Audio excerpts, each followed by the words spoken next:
The United Kingdom's political landscape in early February 2026 is being shaped by a combination of active foreign diplomacy, domestic electoral pressure, and growing competition from smaller and insurgent parties, creating a moment of transition that many observers describe as one of the most fluid periods in British politics since the 2024 general election, with Prime Minister Sir Keir Starmer's Labour government attempting to balance economic growth, national security, and voter expectations while responding to challenges from Reform UK and other opposition forces.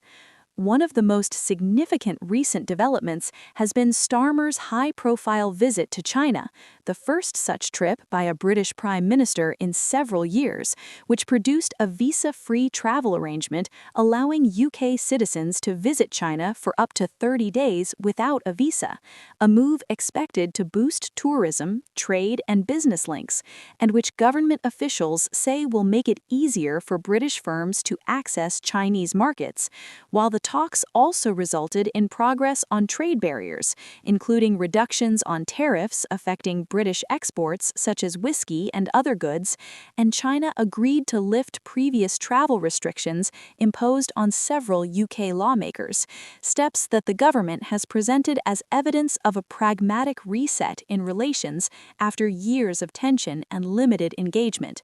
Yet the outreach has sparked debate at home, with critics arguing that closer ties must not come at the expense of national security or human rights concerns, highlighting the delicate balance the government must maintain between economic opportunity and political values. And the Prime Minister has defended the strategy by insisting that engagement allows Britain to raise difficult issues directly while protecting jobs and growth at home. At the same time, attention within domestic politics has turned sharply toward the forthcoming Gorton and Denton by-election scheduled for late February, which has taken on outsized national importance as a test of Labour's strength midway through its term, with the party selecting local councillor Angeliki Stoja as its candidate and framing the contest as a choice between what Starmer calls constructive patriotism and the more confrontational politics promoted by Reform UK, whose candidate, Matt Goodwin, has attracted support from voters disillusioned with mainstream parties and campaigning heavily on immigration and cultural issues. And the by-election is being watched closely because even a reduced Labour majority or an unexpected surge for Reform UK could signal that frustration over the cost of living and public services is cutting into the government's support, making it a bellwether for future national contests. Beyond this single constituency, broader party dynamics show that the UK's traditional two-party system has become more fragmented, with Reform UK continuing to gain visibility and membership and positioning itself as an anti-establishment alternative to both Labour and the Conservatives, while regional parties and the Greens are also picking up support in some areas, suggesting that voters are increasingly willing to experiment beyond historic loyalties, a trend that complicates strategy for the governing party because it must appeal simultaneously to moderate swing voters and to working-class communities concerned about migration, public spending, and economic stability. And this fragmentation has been reinforced by local election performances and opinion polls, indicating that dissatisfaction with politics as usual remains high, encouraging smaller parties to present themselves as vehicles for protest or change. Meanwhile, the government is also working to recalibrate its relationship with Europe, with discussions underway about renewing cooperation with the European Union on defense and security matters, after earlier talks faltered over costs and governance rules. And officials argue that shared security threats and the need for coordinated defense capabilities make closer collaboration practical and necessary, despite lingering sensitivities following Brexit.